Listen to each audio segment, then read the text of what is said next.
世界万行台拢伫咱台湾新眼界。观众朋友大家暗安大家好，我是主持人吴平仁。8月1号就要开始咯。你敢知影新青安有第3版？台湾居住政策大不一，新青安第3版敢有较贴地？安得讲下千万间，大庇天下汉事苦翻言。那么今仔日，咱继续来看新青安。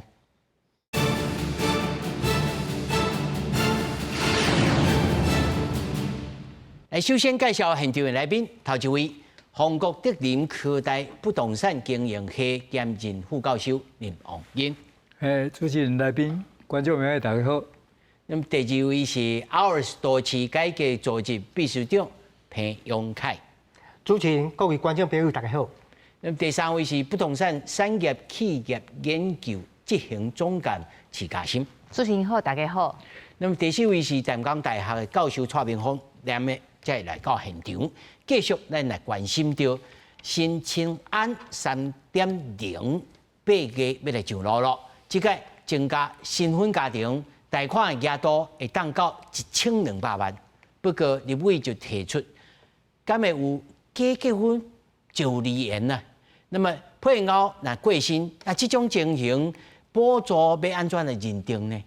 财政部长曾翠云来表示，若是补贴利息的6年之内离婚，补贴就会停止；如果若假结婚，会甲所有的利息补贴拢甲套转来。青安3.0就要伫8月实施，若拄结婚2年来贷款额度会达到1200万，拄着未成年子女，贷款额度上悬1500万。只是根据内政部资料，台湾去年大约有5.2万对离婚。万一伫青安3.0补贴过程中有翁某离婚，财政部敢也会继续补贴。比如说他就离婚的话，那我们也只会就那200万的部分，从他婚姻关系消灭起，然后停止他这个利息的补贴。针对无共婚姻状况，财政部长曾翠云拜三对外回应解释，若是假结婚除了契约无效，也会退回利息补贴。爱个重新讲贷款，若贷款人离婚，会自离婚日起停止超过1000万，贷款额度会增加利息补贴。要么过经领的补贴被退回，另外配偶不幸过身，卡在领导考量会延期维持利息补贴。结婚之后，然后还要6年不离婚呢？那就算离婚了之后，这个要谁来担那个房贷？原因上面的宽容吗？婚姻可能另外一半也突然走了，可能也可以豁免这样子。根据内政部资料显示，2024年全体离婚率大约有2.28%，去年淡薄降到2.23%。有帮务集团指出，婚龄6年来的离婚对数，在总体离婚对数中占比达到38.6%。万一新代金属于非自愿离婚，终止补贴可能红看作是处罚条款。有一些的民众，他可能经济相对弱势的话，他可能会担心，如果我离婚会被取消补贴的话，他会勉强自己继续处于一个危险的婚姻关系里面。如果政策的目标是生育的话，那补贴就应该要跟着孩子走嘛，因为不管父母的婚姻状态如何变动，孩子不会因为父母离婚就不需要住的地方啊。民间团体认为，对公告银行承办人恐惊真歹查核一个婚姻是真是假，都非常检举，也要检附证据，才会当辨识敢是假结婚。另外，万一翁某因为非自愿因素离婚，敢有倒一寡合并条件，拢应该纳入考量，对外说明。记者综合报道。虽然咱睇看到这新闻大部分拢讲了离婚啊，当然做新闻哦，拢是看讲这个内面较趣味的问题，其实内面也有更较耐人寻味的这个问题啦。第一咯，这个新青安已经第3版，第3版哦，我个人的感觉是较缩小，但是缩小敢会闹高？我看是真侪有通好闹高哦。阮看吼有年龄限制哦，还佫有排付条款，而且区域房屋的这总价会有天房。但这三项敢有通啊完全来改善进程吼？大家一定批评讲你新青安安怎拄安怎？林老师你安怎看？咱较早有讨论过足侪吼，2.0以前的这新青安吼，伊的麻烦，伊的纠纷甲这产生的这房市的乱象吼，这个代志较早已经有讨论，就是讲伊无迄个年龄的限制，无这个这个贷款金额限制，买迄个豪宅嘛会使申请案啊，80岁以上嘛会使申请案啊，所以这非常无道理啊，所以这边的这个3.0这个方案吼，伊甲这个贷款的金额。虽然有一寡照管来1000万，分约体变做12万，或会当若有个生囝的时候，会使变来到1500万。对这个买厝的金额有3500台北市，就有2500新北市、新竹县，其他也有甲2000万左右。这个金额限制，这基本上是好的啦。不过这边。个人的财产吼，会甲咱限制到讲本人的财产每年度的所得200万以内吼，无像讲咱去申请租金补贴吼，爱用家户所得的这个家户所得的这个基准来这个计算来这个认定，我感觉这是一个缺失。这是一个确实应该爱甲这个家庭年度的综合所得，对，未准啊。个人的时阵，伊翁仔某互相财产，伊会使分配来分配去，也不互相也袂扣赠与税嘛。对，翁仔某的财产赠与后某，某的财产赠与后翁，这种无扣着增纳税。老师，你甲我教一步咯。对，无扣税，所以变成伊个人的所得。那无超过200万，伊就来办这个申请案，这嘛是一个现在目前最大的缺点是伫遮。那么伊这个内底有讲到，这结婚的时阵会有分约体的这个补助金额悬，有看讲这个离婚的时阵要怎创？因为毕竟吼，我感觉这是笑话议题啦，因为结婚甲离婚这是不可儿戏哈，咱袂通去讲耍笑的代志哈。结婚法律上是伊爱有2个人以上的证人，有公开仪式爱去办登记。这个仪式若有法定的登记的要件，若有过程，伊本身就是结婚啊。伊结婚的时阵，你讲伊假结婚，你是要哪去证明伊假结婚？这个部分在执行，要该这个所谓贷后管理。两个会中人讲，大家讲好，咱2添做5嘛会使啊。我感觉这要查吼，虽然因为一间厝体有得分哦。虽然曾部长你讲要查到讲要该取消伊的迄个补贴吼，我感觉这个执行是非常困难啦吼。但是伊。这个政策鼓励人婚育吼，生愈多吼，会当带愈多，这个方向简单讲起来，这个政策嘛，唔是讲唔对，利益善良啦，对啦。但是讲要来利用这个离婚的方式来讲6年以来拢袂当离婚，这我感觉嘛是有一点。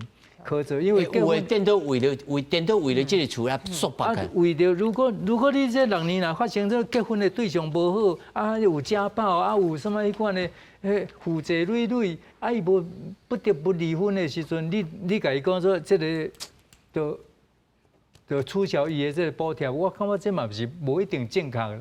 哇，真麻烦的吼！国家的政策要改进着人的这个家庭的生活，这嘛是真麻烦。这咱小等者来讨论吼。所以，永凯，来，我有看了恁的文章吼，来一系列对着这个申请案的这个批评，你感觉这摆这个3.0吼上重要一种，应该伊是要来改善什么？有改着无？咱先讲这项，有改着无？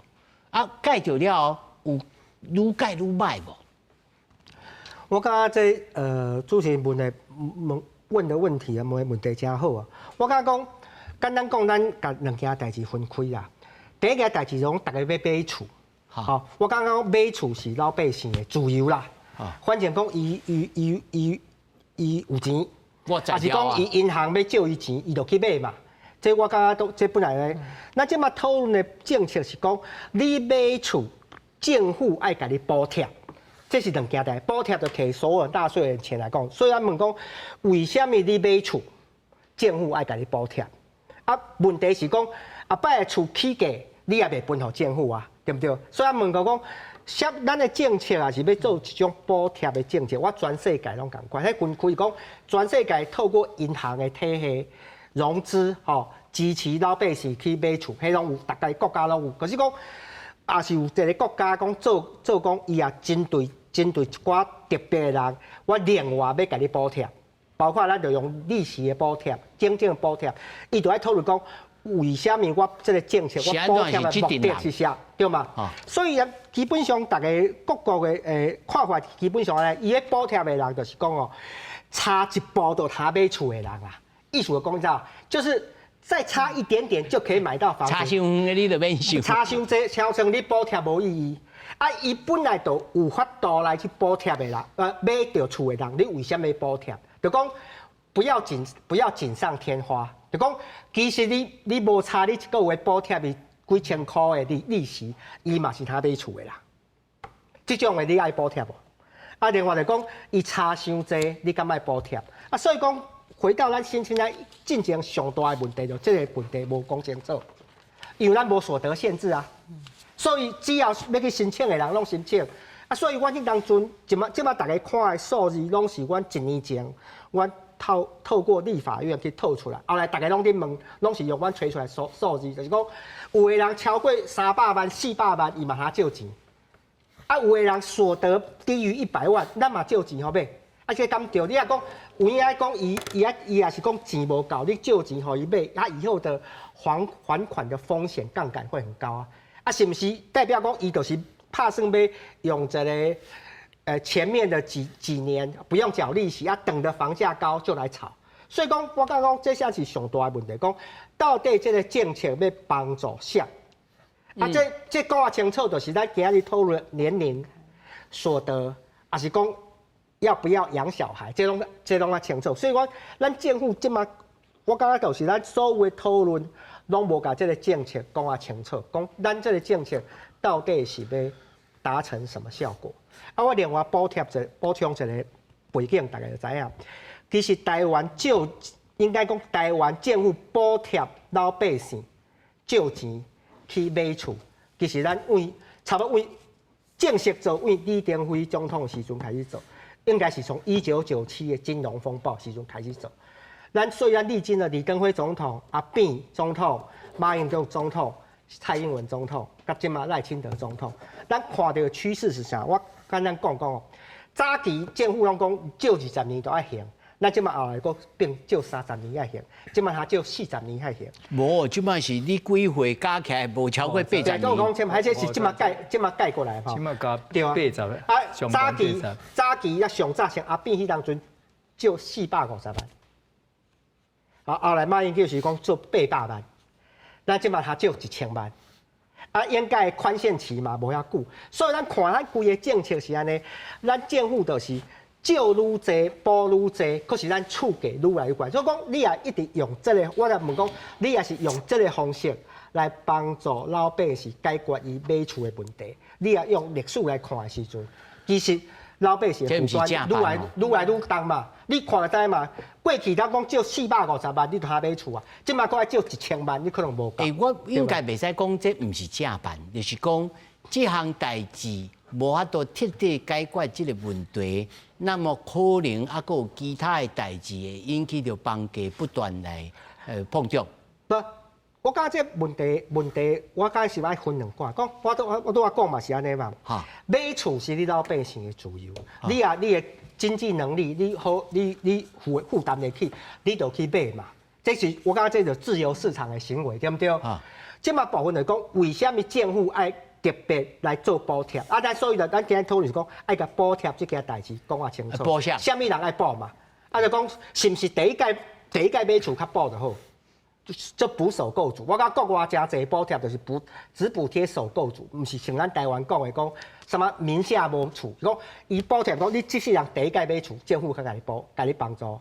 啊，第二个讲伊的所得，国外因的看法是安尼，伤好呀甲伤善家拢不会补，不是只有上限。因为你伤善家，你补贴较害你哦。因的补法就是讲，你买的厝超甲你的所得房价比伤过悬，伊嘛不会补。伊讲这风险等于害你嘛，等于是安尼嘛。啊，有的国家的确是讲有囡仔的部分我加码，像法国就是讲，你有囡仔的话，我的利息再更便宜，用利息再更便宜。所以每个国家都有它的做法，可是咱的重点是咱想清楚，咱做这个政策目的是啥？咱即嘛目的，我讲像正常目的，反正3万年回了补贴。杨凯，我老实讲，我看这，我感觉这就是1.0、2.0吼啊，准备要来收尾，要收煞吼啊，6地啊，来收束，爸仔囝徛马吼，啊徛上尾2个咧牵咧去食马安尼。啊，今看刚好当时头来收单安尼啦。你头来讲，我的看法就是，这是一个选举的政策，不是赌房的政策嘛。像新青安当年出来，就是赖总统要选举进前，突然就抛出一个，就有史以来救钱上方便的。所以你看这数字嘛，知影？咱第一版的新青安为2010年做加34万，对啊。做10几年甲34万吼，咱新青安2.0的时阵17万，3年就17万了，就是讲它的条件突然的无限制的放宽嘛，你就知影讲这个部分相较于过去，咱是这我就好奇啊，这17万户有发生问题无？有啊，这17万户吼，有迄款吼，就是讲囡仔拄啊上大学18岁，就爸爸妈妈叫伊进去买。吼，用伊名去买，啊，所以讲有囡仔就讲啊，我即马嘛只有在打工尔，我一个月3、4万的房贷，我无法度纳啊。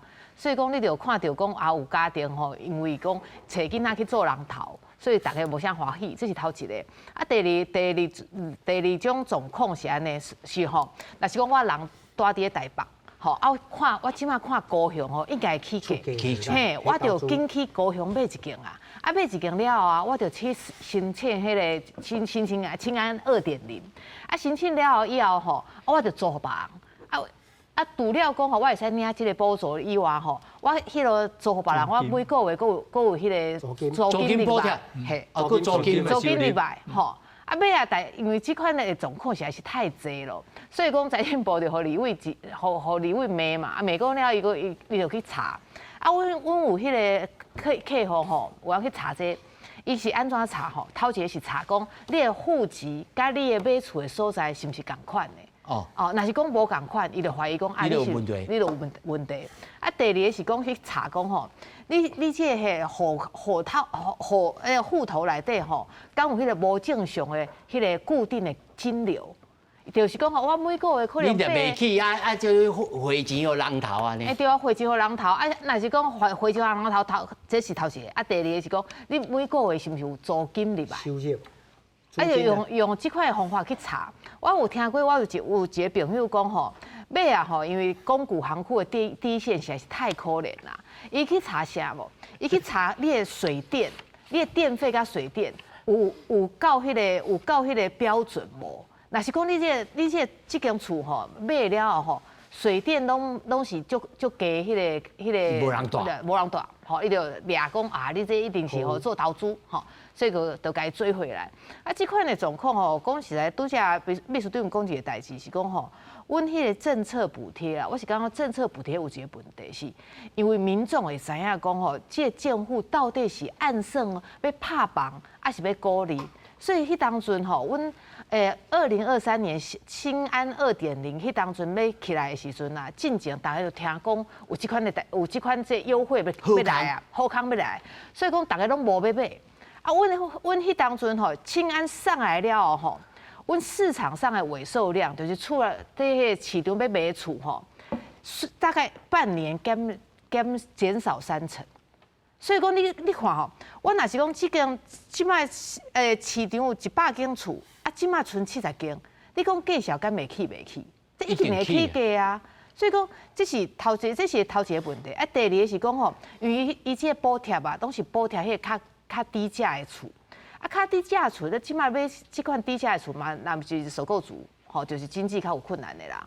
啊，即款的厝你补贴搁起价，啊，你毋是叫即款的人无法度真正去买，排到愈重。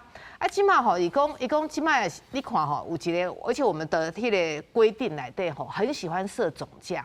有设总价有一个问题是讲吼，大家因为设总价，若是我是厝主，我可能想讲啊，你着1000万的补贴，无我着即马我本来按算是讲我厝爱卖1000万，我即马你有补贴，我着卖1200，我甲你塔起来，着说该塔起来吼。啊，即款的问题吼，你就感觉讲以后到底这政府是咧补贴，还是讲设计的总价？虽然讲秘书长是讲设计的总价有一个好处啦，就是莫讲因为阮嘛有看到迄款吼，要4、5千万的人吼去申请1000万的补贴，吼啊，你讲即款人为啥？我讲因为会使去加减拼一个嘛。是。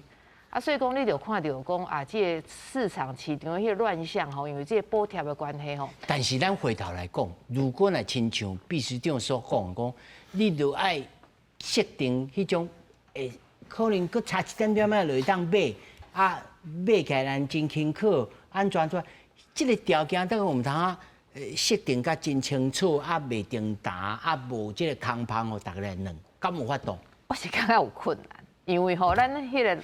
百姓吼想方法实在是太厉害了。譬如讲吼，即摆吼毋是讲，若是台北市是3500万的上限嘛，吼啊新北市甲新竹是2500万。我甲你讲，以后一定有人吼，迄个厝壳甲车位跳开来卖。对，一定有人安尼处理。你咧教歹囡仔大岁。安尼讲，因为大家应该老师应该嘛知，一定有人。反正你若是用总价去做这限制的时阵。一定有人安尼做诶，所以讲民间，你拄则讲民间会做什么假结婚？多过一球，无过一张啊。对。哇，啊，这种是要安怎咧？那蔡老师，你听到人遮济邪魔歪道安尼，啊，这政府想要好心做歹事呢？这补贴政策一定会出现这个问题，特别是这个房地产的价钱已经遮悬啊，啊，你即马要来用这个补贴的方式吼。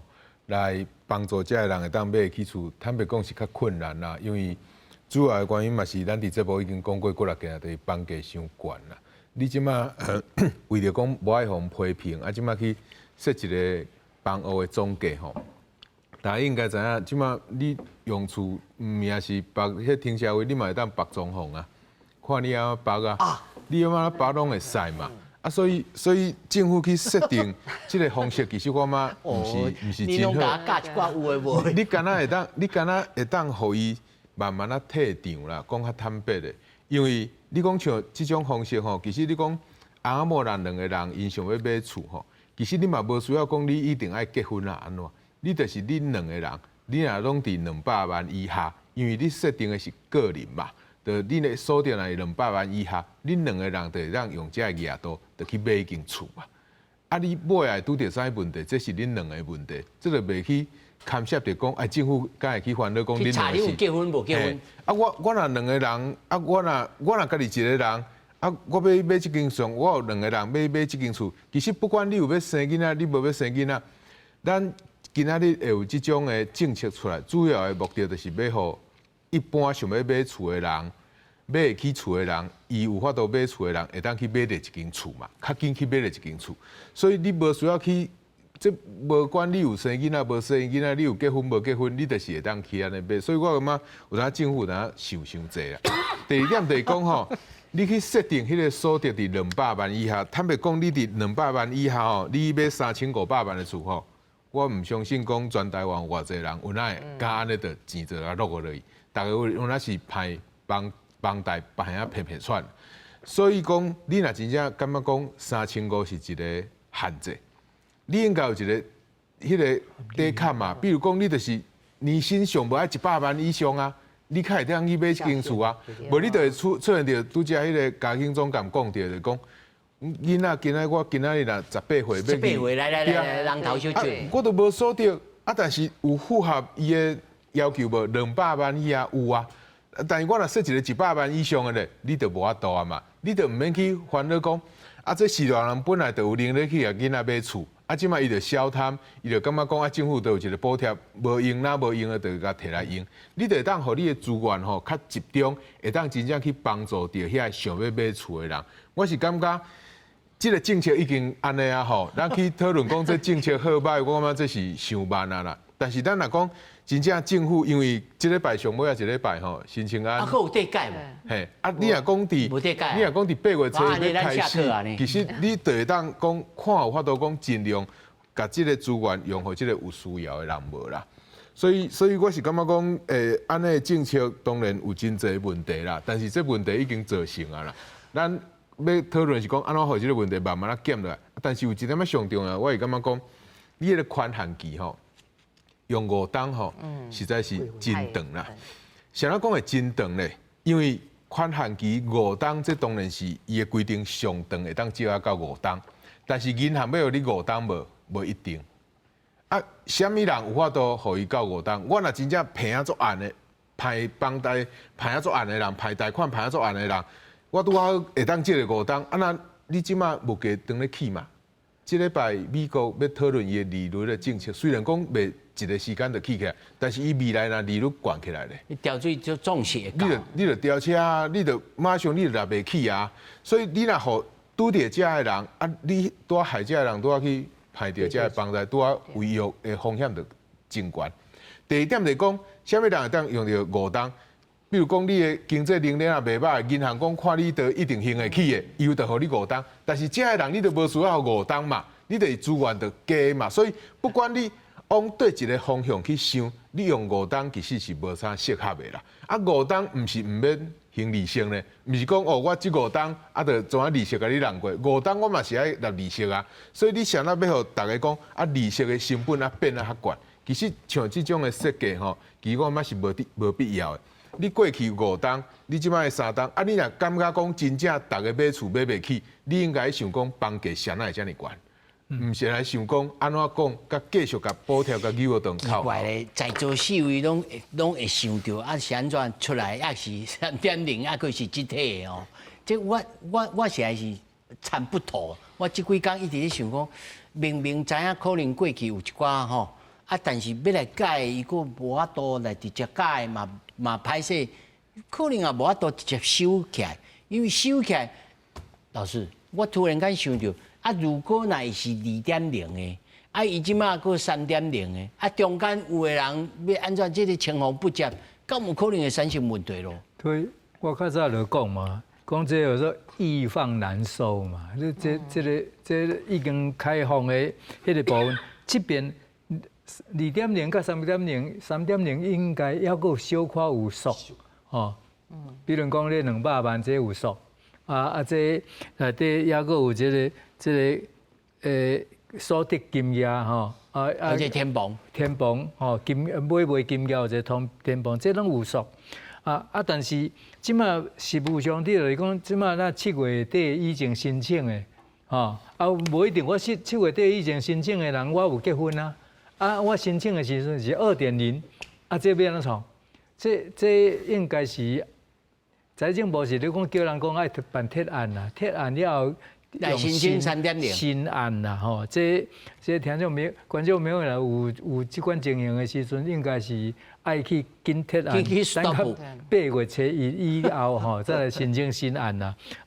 但是呢，你若2.0的迄个方案内底，你已经开始交利息啊。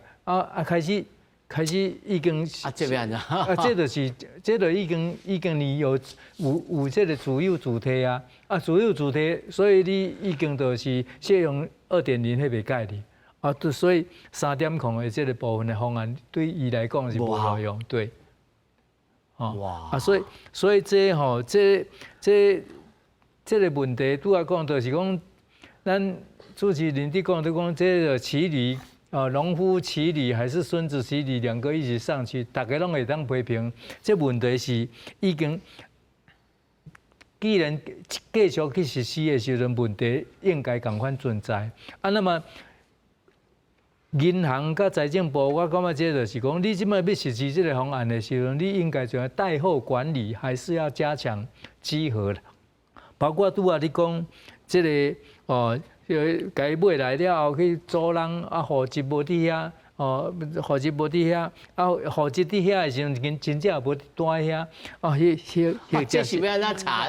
银行的人我都也马配合管区呢？无法度这就是爱贷后管理要强咱化管区嘛。讲有这个公权，你去甲查讲，你真正有咧带人安尼，甲扣吗？而且咱较早讲，像这款贷款吼，贷款的金额，咱过去实务上现在有这款的垫高房价，垫高房价啊，其实房价无遐尼啊，垫高哦，装修加价啊，迄款的利用这个贷款去赚出这个补贴的利益，这款的情形，其实这个案，这款的弊端吼，其实这真数上，较早嘛拢，到即嘛拢一直足济啊，所以这就是要查唔查的问题嘛。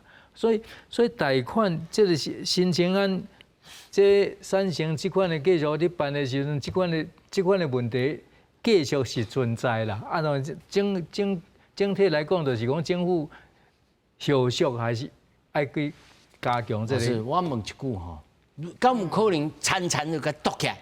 讲无啊，新青安的到达为止。我是感觉足赞成安尼，就是讲杨凯伫讲，这咱补贴的人是。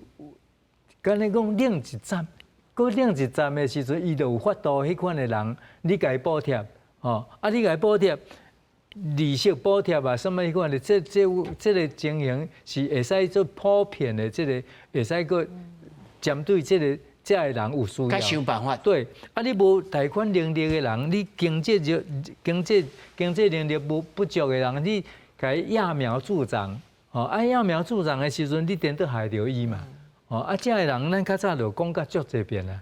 啊，像即款的情形，咱即马伫咧即个新的方案内底，共款有可能发生这个代志嘛？因为我突然间老师你讲讲嘛，200万的年所得的人，要去贷款3500万，其实是可能性无啥高，一定是属下老爸啊、老母、阿公阿嬷有个啊，这有诶无诶嘛。对啊。老师，我头下问的问题就是讲，突然间安尼个停起来，比如讲新青安2.0到7月31号为止，佫无啊，拢无啊，敢会产生后遗症？袂啊，迄就是政策要互骂安尼尔啦。敢若像社会主题，安尼嘛是互骂。社会主题即嘛讲退选票，伊是惊选票尔嘛，其实正当的。停，咱伊这嘛宣告讲过，我2.0就到7月31截止啊，啊截止了后就无这个游戏规则就是定安尼啊，所以我也无继续同意你安尼。我感觉我补充一个问题，就是讲，其实拄啊林老师甲几位拢有讲啊，我讲哦，银行借钱互买厝，银行本来就有一套迄个信用的寿险吼，伊会看讲你有钱还无，等风险拢有嘛。所以本来银行就讲，所以银行会借钱互你，就是讲代表你，伊感觉银行感觉你应该是还会起的，啊，你若还袂起，伊要甲你厝摕来抵押都。所以基本上咱新青咱就是讲，叫银行爱甲这个信用的审查甲大幅度的放宽啦，等于就讲安尼啦，讲政府就讲逼银行安尼做，啊就讲你放宽以后讲我的利息，我佫叫来补贴嘛。可实际上银行伊嘛是会来想讲，伊到底会使借你遐济，袂使借你遐济。讲实际上讲上济1000万嘛，无代表所有银行拢会借你1000万。像老师拄仔讲，宽限期5年嘛，毋是所有银行都会互你。互你5年的部分嘛，所以讲，刚这个游戏变成啊，就是讲，上尾拢是本来已经经济较好的人，本来就是银行本来你免政府出面，银行嘛愿意借钱互你的人，伊他摕到咱这个新青安里面的最多的补贴。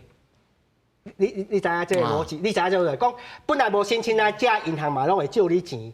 啊，即摆反正我借你钱，啊，你佫有政府互你补贴，我加对嘛？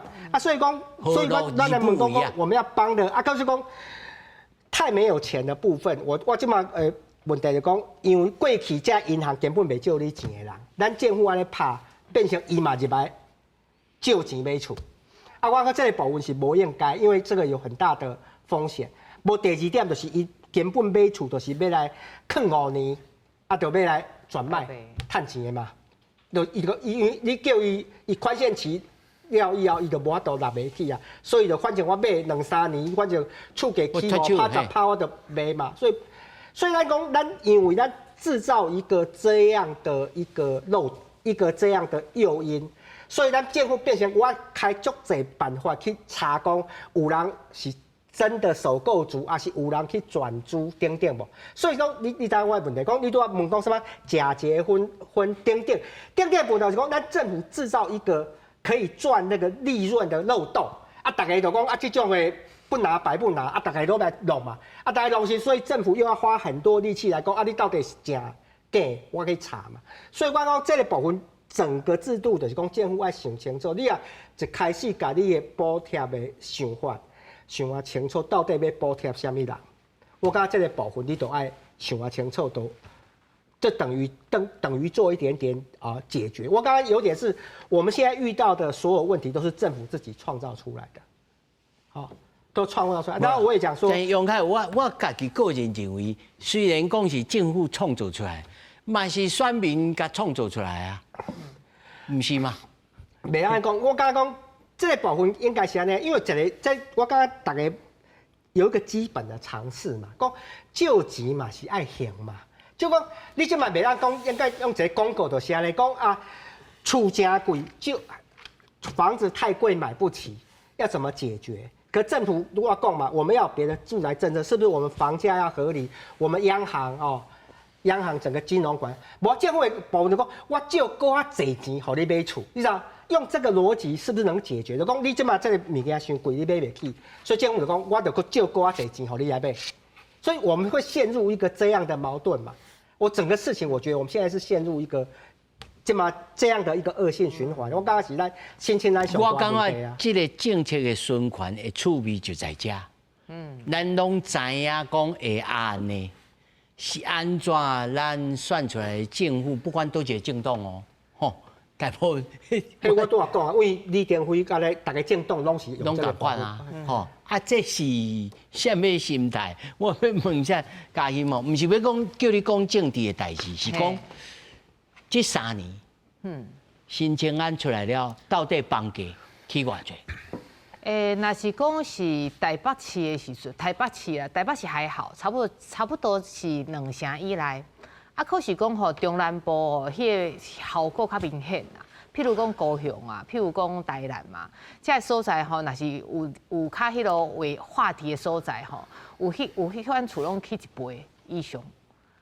啊，所以讲吼，你就知影讲一倍，啊，因为讲吼，阮民间吼，就看政府要安怎创。迄当阵就是感觉，虽然讲政府一直在拍棒，啊拍了后吼，有来一个迄当阵叫新青安，啊，因为头一个是讲吼，迄个补助是足济，啊，补助时间就足长的，啊，伊迄个吼5年迄个宽限期，有个加一个问题是讲吼，咱房地合一20%嘛是5年。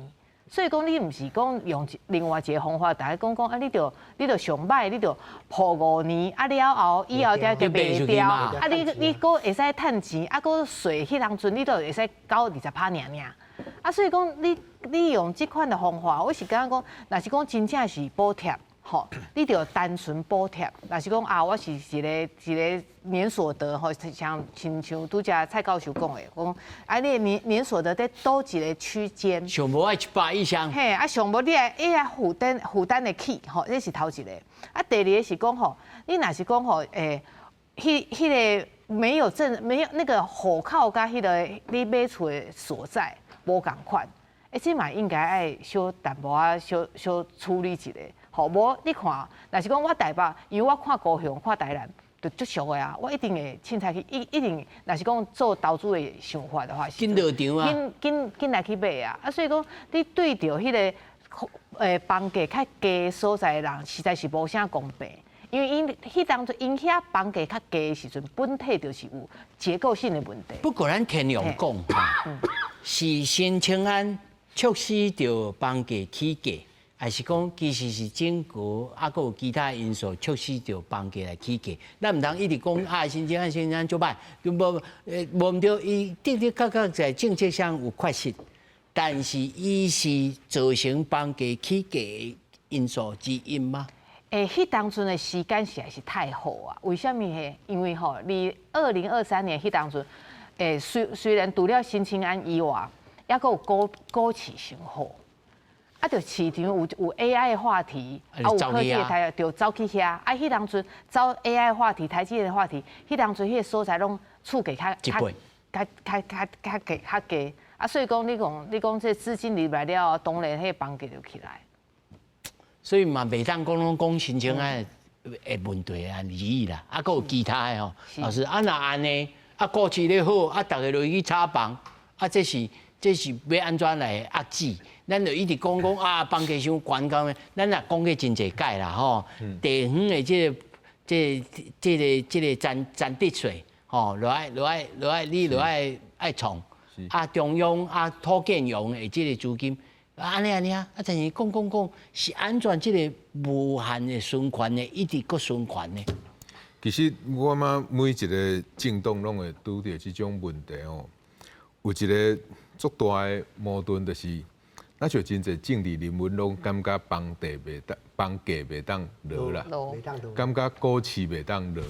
我嘛这是长久以来，咱伫台湾内底，咱看到，不管是咱伫台湾内底，还是讲你看日本啊，你看韩国，还是看即个美国，其实拢相共，就是讲那房价若落，那经济无好，还是股市若落，那就代表经济无好。但是我感觉，若有即种的 DNA 吼，留伫因的心肝内吼，即个问题就永远无解啦，因为伊就永远讲安怎维持房价好。伫遐嘛，你看咱咧讲拍房的时阵，咱毋是讲要拍房，咱是讲要拍炒房。咱咧文字是用啊足正确的，吼，我毋是要拍房，我是要拍即个炒房，我是要拍炒房的人。啊，对啊，主持人讲就讲是毋是新青安互即个房价起起来？我嘛当然毋是啦，这是会当确定的，因为即个新青安伊是伫即个房价起起来以后较杀出来的政策，所以房价起起来其实参与无关系。特别是伫即几冬来吼，伫新青安杀出来即几冬来，其实房价差不多维持伫遐啦。你讲的讲房屋的交易啊，甲足力就无毋对，因为有即个政策伫遐嘛。但是自从即个中央银行加你即个贷款的额度，甲你限制以后，第二间限制以后，迄规个就慢慢有降温落来。所以你要讲是新青安互伊安尼起来，我嘛这是另外一回事。但是政府真正的设立就是讲。我相信咱来徛伫讲，正常的想法就是讲，政府的设这个政策，伊是为着要互你买得起厝。但是麻烦伫吼，大家拢袂记你房屋有迄代销吼，代销就会甲你讲，啊，把紧你坑5档到你都也袂好处理，你都也毋免纳遐重的税。所以即个物件是政府袂当伤过天真来讲，哦，我著好意要甲你设即个政策，有当时啊，你好意的政策，你怎啊互遮个厝怎啊起啊，怎啊掠袂掉啊？啊！你后壁这你较来面对着这少年囡仔讲，啊，我拢无厝通去住，我的住屋的成本拢变足悬的，所以你这个政府无灵。啥啊？政府无爱去好好啊想讲啊，啥啊？这个人会安尼想？你敢若一直咧想讲啊，这个建商你若资金甲抽掉，伊的资金就会出问题。你拢无想讲无厝通去住，较严重，还是讲这个建商袂当起啊济厝，袂当趁啊济钱？袂当去黑白投资股票，对一个较严重。我讲政府若有法度把这个问题想清楚吼，其实都袂出现这种的政策啊啦。你这个政策虽然有，你嘛爱互伊慢慢啊退场。对啊，主持人讲有法度互伊安尼退场无，会引起着反弹无？其实我感觉你会当定一个时间，啊，你伫这个时间，因为伫这段时间一定会出现一部分人讲安怎，讲啊我建案都起有够万的啊，我是伫你新青安。迄个杀出的时阵，我就已经定厝啊！啊，厝搞起啊，万无我要安怎？啊不，我嘛会当用一个方式啊，就是讲你若已经有定厝的人，伫这段时间，我会当互你即个延长吼来申请，这嘛是一种方式。但是你绝对爱互伊好好退场啦，无你即个保障吼，绝对最后吼，少年人有法度安心无？你毋知影？明年出事无得啊，够4.0咯。应该是到无啦，这2029年啊啦。伊即马这个新的8月初是甲这个3档后，所以这个伊这2.0是3年嘛，这个3.0嘛是共款3年嘛。所以明年是毋是搁加码？这应该可能性比较大啦。不过刚刚蔡老师你讲，新青安毋是助长房价的元凶哈，但是伊是帮凶，我觉得应该不过分啦哈。因为你有这新青安的时阵，变做讲少年人会使增加扩张信用来做这个一关房价又居高不下所以伊有利可图所以这个是我觉得他就是帮凶，这是绝对无什么疑问啦所以我伫遮我嘛是爱互讲这年轻的。嘛无讲年轻啊，至少50岁以下。想要买厝的人啦，基本50岁以下拢会使买嘛。买的时阵，可能你也是爱考虑到家己的这个经济状况啦。因为无一定逐工拢是通做过年嘛。所以这个好时机，你看股票有当时最近这几工就一摆落去几千点。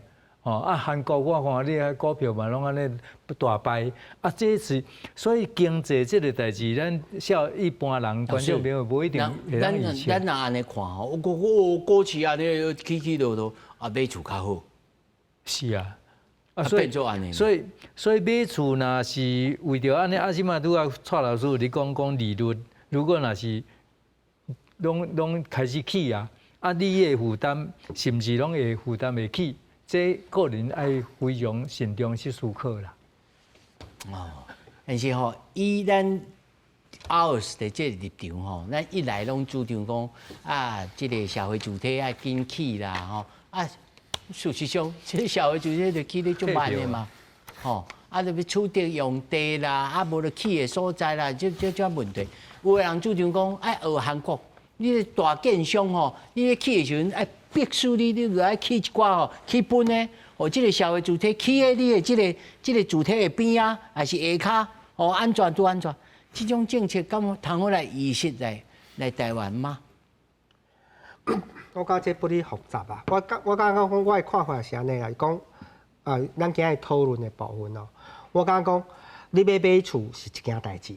你要政府补贴你买厝，佫是一件代志。我感觉一定爱把这两件代志分开。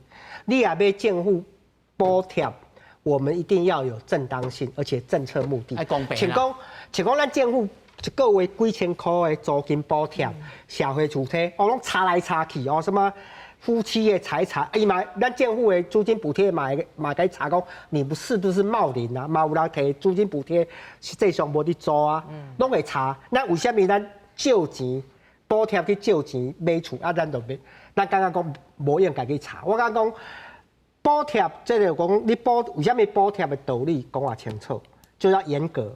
那严格之后，第二点就要落实，就讲我补贴以后，我就去查。像讲上重要，像嘉欣讲的嘛，国外拢安尼查，简单讲，我都买，互你补贴，就是买来自住嘛。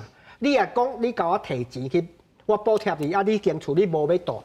我刚迄就是唔对的代志对吧？你买一间厝来底做投资、空置等等，所以我感觉政府爱家己想清楚，讲我为什么要做这个补贴？我要帮助谁？我要解决什么问题？我感觉这第一点，第二点就是你拄我讲的嘛，你也是讲要用借搁较侪钱来解决咱老百姓讲买袂起厝的代志，我感觉是无解啦，就讲你讲因厝价悬，我就讲借搁侪钱互你买，我感觉这是袂当解决这个问题嘛。袂当解决，我感觉讲两点嘛。第一点是讲，拄啊老师即嘛讲过，讲咱有一寡政策来讨论讲房价它较合理的修正嘛。这个台湾无人敢讲嘛，就是讲所有的政治人物大概讲厝价应该落，迄敢若政治自杀嘛，对不对？所以就无人要讲。第二点，咱有讨论讲，咱上无讲互老百姓，尤其少年有别种的选择，就讲，因为咱即马大家一定爱买厝的原因是讲，因为咱也无去买一间厝，咱住着无安稳、无保障、无安全感。你也讲像所以咱一定讲咱台湾的租厝的市场像国外的健康稳定。其实我买袂起厝，可是我租厝我嘛有足安全感，我这真重要。啊，另外当然讲，咱啊政府啊有较侪社会主体，这嘛是嘛。所以我讲，咱即摆问题是讲，咱一方面是唔敢去处理房价的代志，一方面是咱互少年的无别条出路嘛。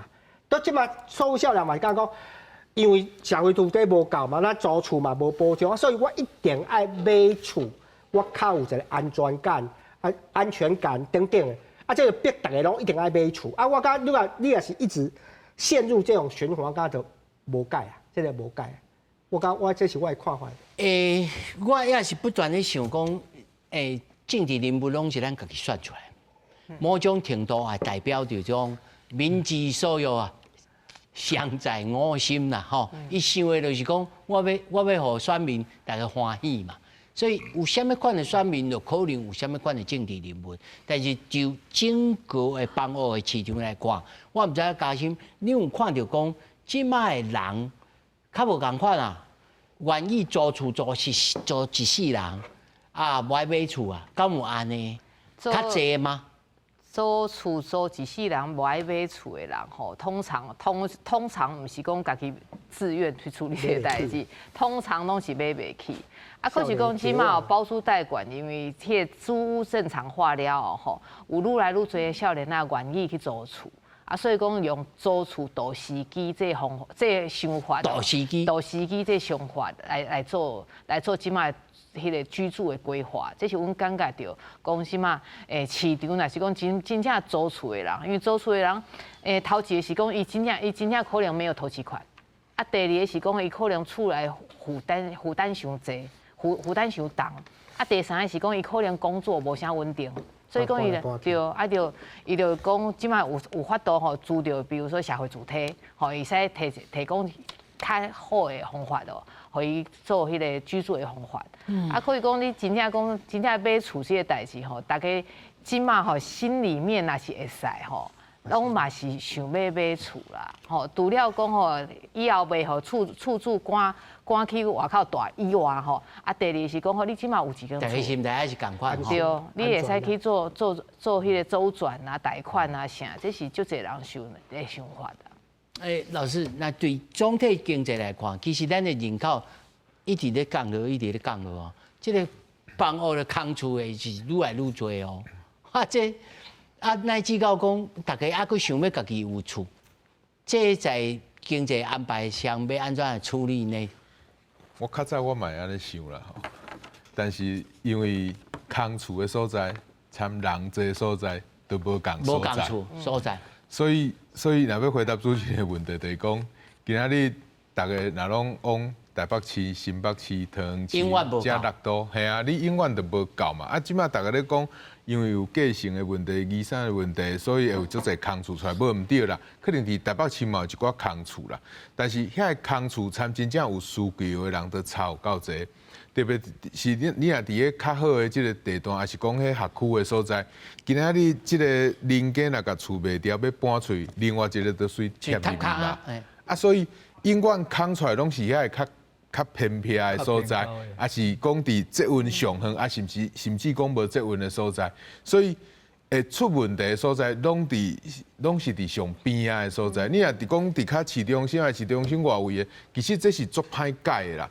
所以讲你要互厝价落来，就足困难的啊！你绝对绝对上袂当做，就是讲放互厝价怎一直起哩。所以是安怎过去咱会一直讨论讲。你对着遐建商的资金的管制拢爱细腻，但是你即马话拢已经伤慢啦，因为已经起来啊嘛。这就是即马目前台湾面对着的即个问题啊。但是对政府来讲，伊伫即件吼，虽然讲大家感觉做者无满意的所在，有一个较好的所在，就是讲伊即个利息的补贴吼。已经有慢慢咧退场啊，伊无甲继续安尼甲你补贴啊，所以像咱加减啊有咧改一寡，即个只是讲即个改法吼，对着整个即个大家买厝的问题，有哪是无真有效的办法。因为我的感觉是讲，以后即个生活的即个建设吼，会愈来愈即个围墙会愈来愈悬。是。少年人会感觉讲吼，即个社会对我来讲，我实在太困难啦。房价嘛，我看即个应该是。到目前为止，应该是无解决的方式吼。所以躺平族越来越多。所以少年啊，就讲你投资不如投资。